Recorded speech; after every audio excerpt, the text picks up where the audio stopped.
Le SAMSA Kerdi 1, service d'accompagnement médico-social pour personnes adultes handicapées, a ouvert ses portes le 1er janvier 2006. Le service accompagne 40 personnes en moyenne chaque année, pour 25 places autorisées, les personnes victimes d'un traumatisme crânien ou d'une lésion cérébrale. Sur 8 ans, les personnes victimes d'un traumatisme crânien sont représentées à hauteur de 60%, et pour les personnes victimes de lésions cérébrales, à hauteur de 40%.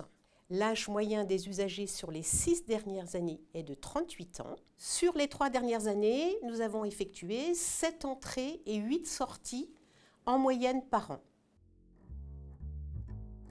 Donc, chaque lundi matin, l'équipe se retrouve pour différents points sur les situations des usagers, réaliser aussi des projets d'accompagnement suite au temps d'évaluation dont on a parlé, faire de la réflexion sur les pratiques avec un médiateur extérieur qui est d'une grande aide dans les accompagnements que nous menons, participer à des réunions institutionnelles aussi, réfléchir sur des thématiques particulières comme la référence, la phase d'accueil-admission, l'évaluation interne du service.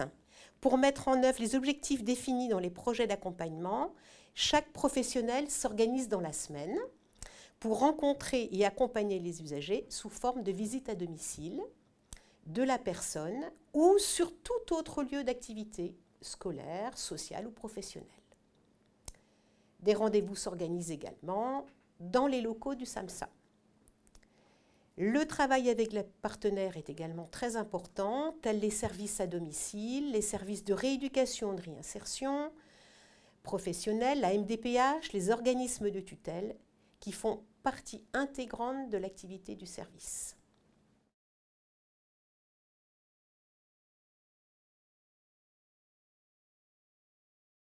Alors moi ici au SAMSA, je suis neuropsychologue, donc c'est une discipline de la psychologie, mais qui s'intéresse plus aux conséquences des lésions du cerveau sur la façon d'être, la façon de faire, la façon de raisonner.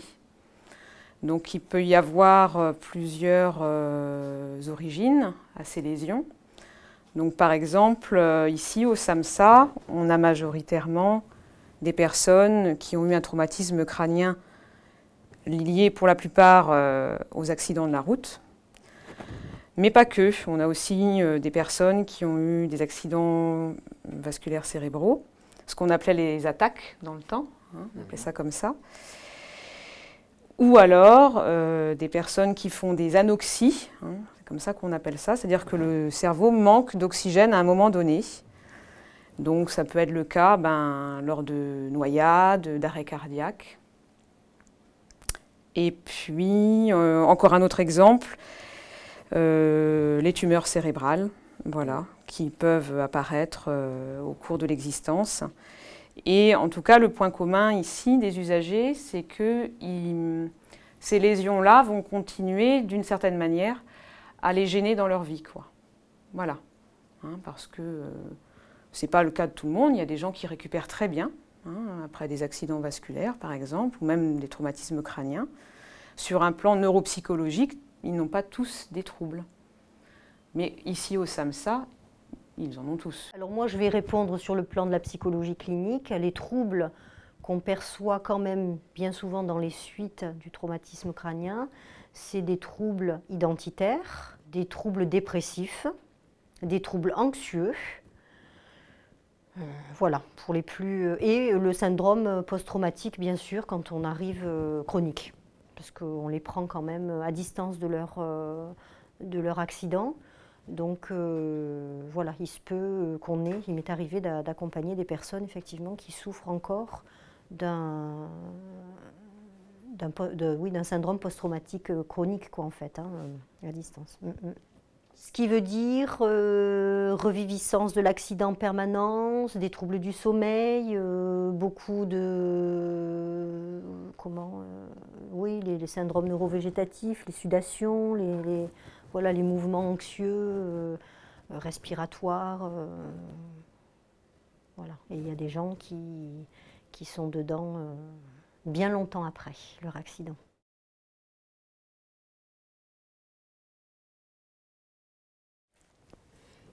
Alors Marie, aujourd'hui, alors la recette, vous en avez imprimé une? Non, il n'y en a qu'une pour nous deux? Oui. Ouais. Donc là, vous avez tout préparé, tous les ingrédients, tous les ustensiles. Ok. Par contre, rien n'est pesé, rien n'est mesuré. Hein, on a tout ça à faire. Bon.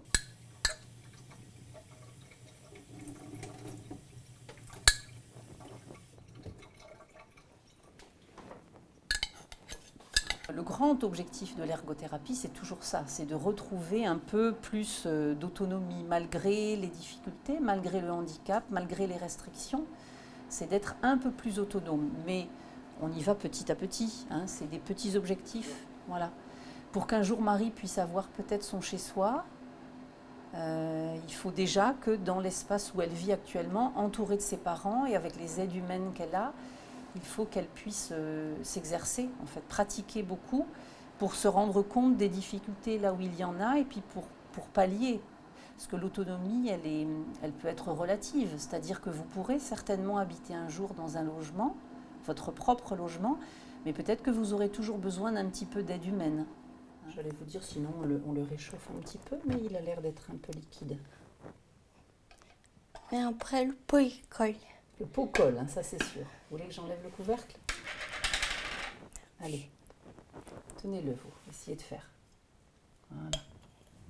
Déjà, il fallait s'assurer, dans l'espace dont dispose Marie, que les choses étaient adaptées en termes de disposition, de hauteur, de matériel. Et ce qui était le cas, puisque ce sont les ergothérapeutes de Trestel, hein, quand vous étiez là-bas, Marie, qui avaient fait en sorte de concevoir votre aménagement, là, votre espace de cuisine. Donc ça, j'étais venue dans un premier temps m'assurer de ça, que Marie, elle avait un espace qui lui permettait, depuis son fauteuil, de travailler en sécurité et puis de manière fonctionnelle, quoi. Après, la deuxième étape, ça a été de s'approprier cet espace, donc utiliser les accessoires qu'il y avait, le micro-ondes, le robot, avoir toujours un petit peu d'outils, d'ustensiles à sa disposition, parce que c'est un endroit où elle peut cuisiner, et qu'elle ne le faisait pas depuis qu'elle vivait dans cet espace-là. Et puis la troisième chose, ça a été de pratiquer de la cuisine tout simplement, pour prendre confiance, pour se rendre compte que c'est pas si compliqué que ça, prendre du plaisir aussi à cuisiner.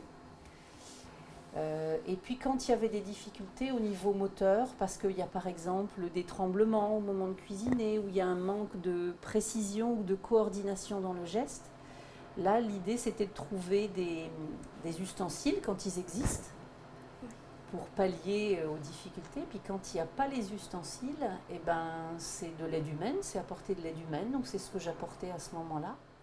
Ben, on le met, je le mets là-bas, sur la table.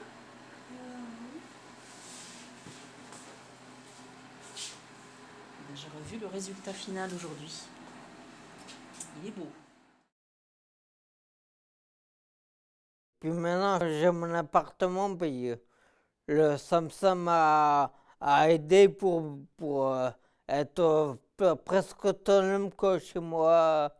Donc maintenant, je suis tranquille, quoi. Enfin, je suis juste une femme de ménage. Autrement, il n'y a pas de problème, je fais quasiment tout seul, quoi. Je refais mes courses, tout ça, et puis ça m'a apporté de la confiance en moi. Avant, c'est vrai que je restais toute la journée quasiment chez moi. Donc là, maintenant, je sors plus. C'est ce que ça m'a appris. Ce qui m'orientait vers d'autres associations comme le GEM, un groupe d'entraîne mutuelle. Il m'a appris à m'ouvrir, quoi, enfin, à sortir plus de chez moi.